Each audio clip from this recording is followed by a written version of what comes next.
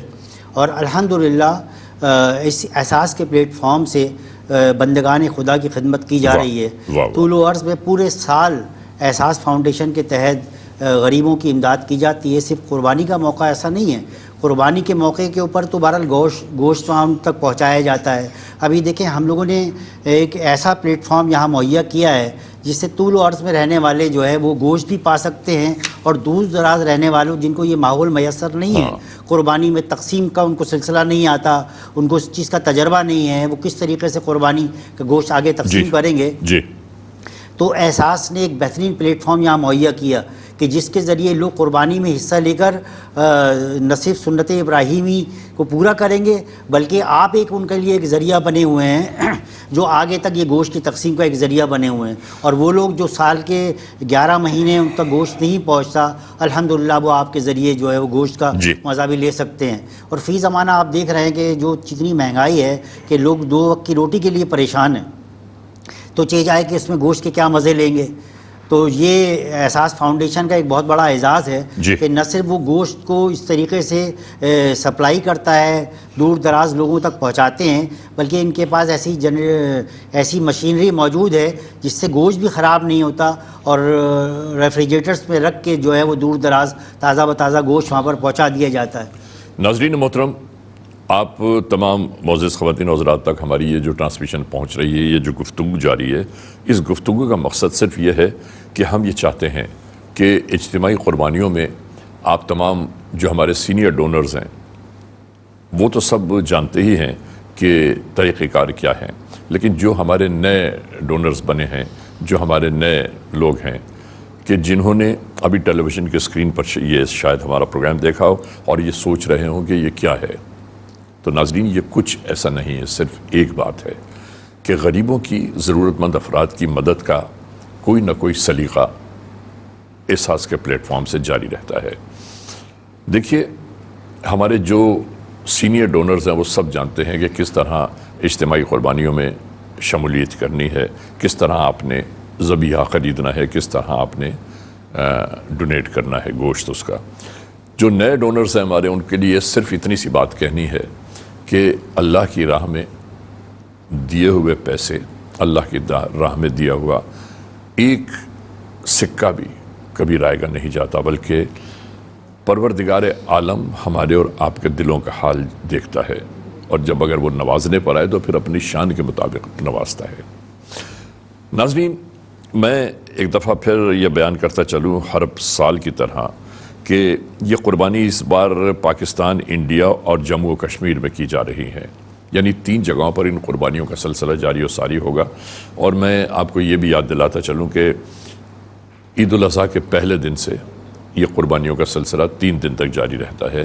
اور جیسے آپ نے بک کرایا ہے اپنا جانور اور آپ نے شیئر حاصل کیا ہے, یا آپ نے بکرا خرید کے اسی احساس کو دے دیا کہ یہ اس کا گوشت ذبح کے بعد غریبوں میں تقسیم کر دیا جائے, تو اس سے پہلے جب قربانی کا سلسلہ آتا ہے, قربانی کا مرحلہ آتا ہے, تو ناظرین محترم آپ لوگوں کو جو بار کوڈ دیے جاتے ہیں, کوڈ نمبر جو دیے جاتے ہیں آپ کے نام کے ساتھ, آپ کے علاقے کے ساتھ, آپ کے ملک کے ساتھ, آپ کے شہر کے ساتھ, وہ ساری چیزیں ٹیلی ویژن کی اسکرین پر صبح عید الاضحیٰ سے شروع ہو جاتی ہیں کہ کس کس کی جانب سے کون کون سے جانور قربانی کے لیے پیش کیے گئے اور انہوں نے یہ جانور قربانی کے لیے کہاں پیش کروائے ہیں. پاکستان میں قربانی کا جو تخمینہ ہے, جو ریٹس ہیں, وہ میں آپ کو بیان کرتا چلوں کہ مکمل گائے کی قیمت ہے USD میں $560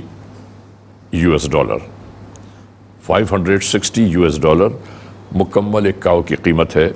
اور گائے میں اگر آپ شیئر چاہتے ہیں کہ آپ کا شیئر ہو جائے, آپ شیئر لینا چاہتے ہیں, تو یاد رکھیے ابھی مفتی صاحب نے جیسے بتایا کہ ایک گائے میں 7 حصے ہو سکتے ہیں, اور ایک حصے کی یہاں پر جو قیمت تخمینہ لگایا گیا ہے وہ ہے $80.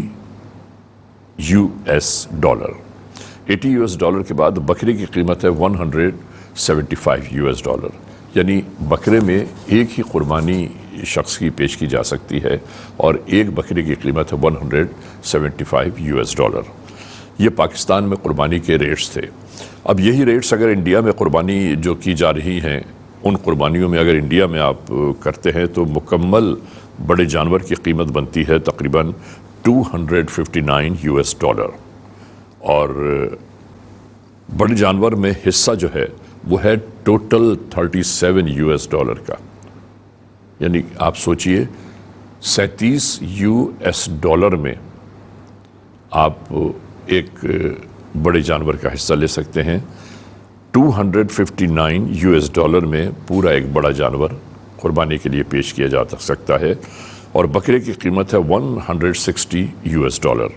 جموں و کشمیر میں قربانی جو پیش کی جا رہی ہیں، مکمل گائے کی قیمت وہاں بنتی ہے $574، یعنی $574، اور گائے میں جو شیر ہے اس شیر کی قیمت بنتی ہے $82، یعنی امریکن ڈالر 82، اور بھیڑ کی قیمت $195 امریکن ڈالر ہے۔ ناظرین محترم، ہم ایک بات آپ کو بتاتے چلیں کہ اول قربانی جو ہے، یہ مفتی صاحب زیادہ بہتر جانیں گے، اول قربانی جو ہے شاید گوسفند ابراہیم پر موقوف ہے، ایسا ہی ہے جناب، یعنی ایک بھیڑ پر۔ اگر بھیڑ دستیاب نہ ہو تو اس بھیڑ کی شکل سے ملتا جلتا جانور، جس میں بکرا بھی ہے، جس میں اونٹ بھی ہے، جس میں گائے بھی ہے، ایسا ہی ہے مفتی صاحب یا کوئی اور تبدیلی ہے؟ جی جی، یہ سارے جانور بھیڑ کی صورت میں دمبا ہے، بکری ہے، یہ اسی کی قسم میں شامل ہے، اور باقی گائے ہے۔ اگر بھیڑ نہ دستیاب، افضل یہی ہے کہ بھیڑ کی قربانی کی جائے، جو حضرت ابراہیم علیہ السلام کی قربانی کے بدلے میں اللہ تعالیٰ کی طرف سے نازل فرمائی گئی۔ میں یہی چاہتا تھا کہ آپ اس کے اوپر بھی گفتگو فرمائیں۔ اور اگر یہ جانور میسر نہ ہو تو پھر بکری ہے یا دمبا ہے، اس کی شکل سے ملتا جلتا جانور ہو۔ جی، اور پھر اسی طرح بڑے جانور ہیں تو اس میں پھر 7 حصے اس میں شامل ہو سکتے ہیں۔ آپ صلی اللہ تعالیٰ علیہ وآلہ وسلم نے بھی جو دمبے کی قربانی فرمائی، اور پھر اسی طرح اونٹ کی بھی آپ صلی اللہ تعالیٰ علیہ وسلم نے قربانی فرمائی، بلکہ قربانی کا جو عمل اللہ کی بارگاہ میں اور اللہ کے رسول کی بارگاہ میں اتنا پسندیدہ عمل ہے کہ آپ صلی اللہ تعالیٰ علیہ وآلہ وسلم ہجرت کے بعد، حضور مدینہ طیبہ تشریف لائے، 10 سال حضور نے قیام فرمایا، تو کوئی سال آپ صلی اللہ تعالیٰ علیہ وسلم نے قربانی کو ترک نہیں فرمایا، یعنی پورے 10 سال تسلسل کے ساتھ آپ صلی اللہ تعالیٰ علیہ وسلم نے قربانی فرمائی۔ جب کسی نے پوچھا کہ یا رسول اللہ صلی اللہ علیہ وسلم یہ قربانی کیا ہے، تو آپ نے کیا فرمایا؟ تو آپ صلی اللہ تعالیٰ علیہ وسلم نے وہ نسبت کا تذکرہ فرمایا نا کہ سنت ابیکم ابراہیم، کہ تمہارے والد حضرت ابراہیم علیہ السلام کی سنت ہے۔ واہ! پھر عرض کیا رسول اللہ اس میں ہمارے لیے ثواب کیا ہے؟ تو آپ صلی اللہ تعالیٰ علیہ وسلم نے فرمایا کہ ہر بال کے بدلے میں ایک نیکی ہے۔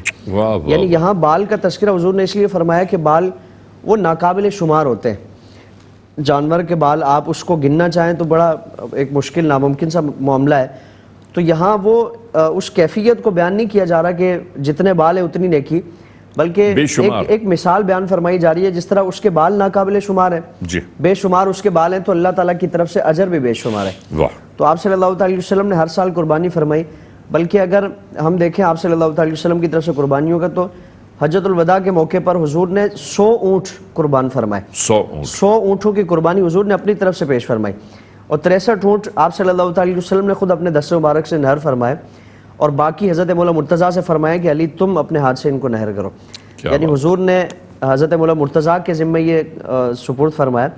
اور بلکہ حضور اپنی طرف سے صرف قربانی نہیں فرماتے تھے، ہر سال اپنی طرف سے بھی قربانی فرما کر، اور اپنی امت میں سے جو غرباء ہیں، جو نادار ہیں، جو فقراء ہیں، ان کی طرف سے بھی حضور قربانی فرماتے تھے۔ ناظرین محترم، بہت غور سے سننے کی بات ہے یہ، اور وہ بات یہ ہے کہ آقائے دو جہاں سرکار کائنات صلی اللہ علیہ وسلم نے قربانی صرف اپنی جانب سے پیش نہیں کی اللہ کی راہ میں، بلکہ انہیں تمام عمر صرف جس کا خیال تھا وہ تھی ان کی امت، اپنی امت کی جانب سے بھی قربانی پیش کیا کرتے تھے، غربا، مساکین، مجبور، بے بس اور لاچار لوگوں کی جانب سے قربانی پیش کیا کرتے تھے۔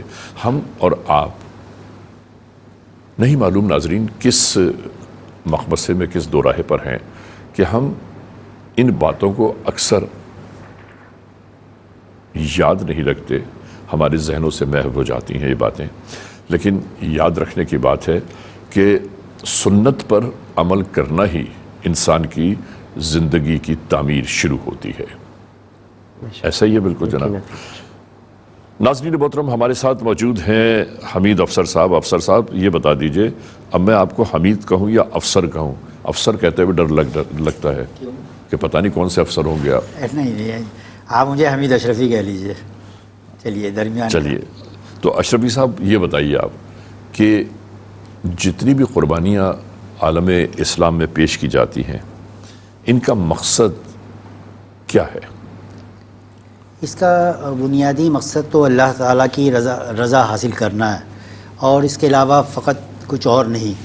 اس لیے کہ دیکھیں، ہمیں اللہ تبارک و تعالیٰ نے یہ حکم دیا ہے کہ ہمارا جو کچھ بھی جینا ہے، مرنا ہے، سب فقط اللہ تعالیٰ کے لیے ہے۔ اور اگر دیکھا جائے تو ہمارا اپنا ہے کیا؟ اگر آج ہم یہ سمجھتے ہیں کہ ہم یہ قربانی کرنے کے قابل ہیں، تو یہ سب بھی تو اللہ تبارک و تعالیٰ کا احسان ہے۔ جی جی۔ اس لیے کہ ہمارا تو اپنا کچھ نہیں ہے۔ اگر یہی رب ہے جس نے ہمیں الحمدللہ دینے والا یہ ہاتھ دیا کہ ہم دینے کے قابل ہیں، اور اگر کہیں کل کو یہ اللہ تعالیٰ ہمیں مانگنے والا بنا دیتا ہے تو ہم کیا کر سکتے تھے؟ اس میں ہماری اپنی تو رضا نہیں ہے، یہ تو اللہ تبارک و تعالیٰ کا انعام ہے کہ اللہ تعالیٰ نے یہ دینے والا ہاتھ ہمیں بنایا کہ الحمدللہ ہم اس قابل ہیں کہ آج ہم قربانی کر رہے ہیں۔ ورنہ سینکڑوں لوگ ایسے ہیں جو قربانی کرنے کے قابل نہیں ہیں، لیکن وہ بھی اللہ تعالیٰ کے بندے ہیں۔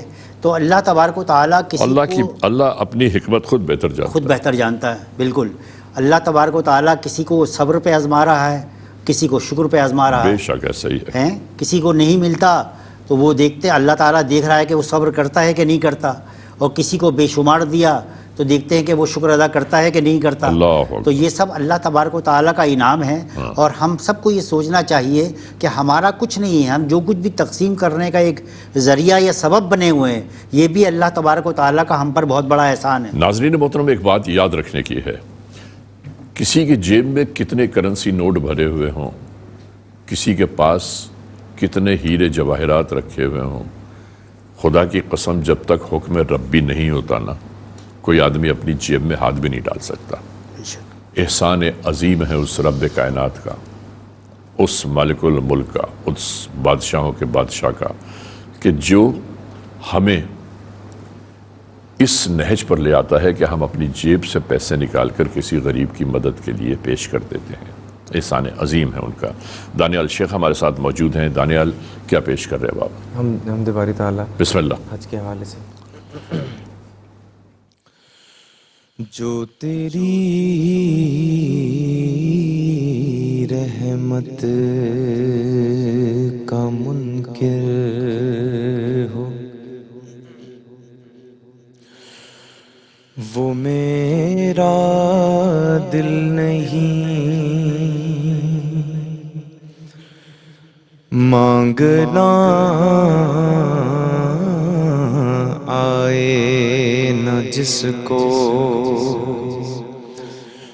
وہ کوئی سائل نہیں۔ اے کرم پرور کرم،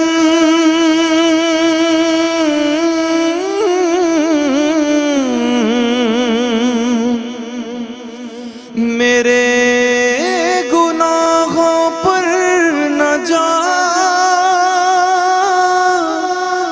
رحم کے قابل ہوں میں،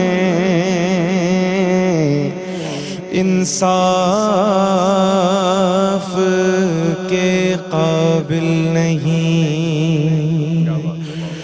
حاضر ہیں حاضر ہیں حاضر ہیں ہم، حاضر ہیں حاضر ہیں حاضر ہیں ہم، حاضر ہیں حاضر ہیں حاضر ہیں ہم میرے اللہ حاضر ہیں حاضر ہیں حاضر ہیں ہم حاضر ہیں حاضر ہیں حاضر ہیں ہم.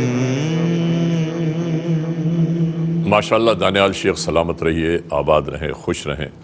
ناظرین محترم، ہماری احساس کی یہ ٹیلی تھون ہماری یہ براہ راست نشریات جاری و ساری ہیں. ہم اس لمحے ایک بریک کی جانب جا رہے ہیں. جب بریک سے واپس لوٹیں گے تو ہم اور آپ ایک بار پھر یکجا ہوں گے. اور ہاں، جب تک ہم واپس نہ آئیں انتظار کیجیے گا. لا إله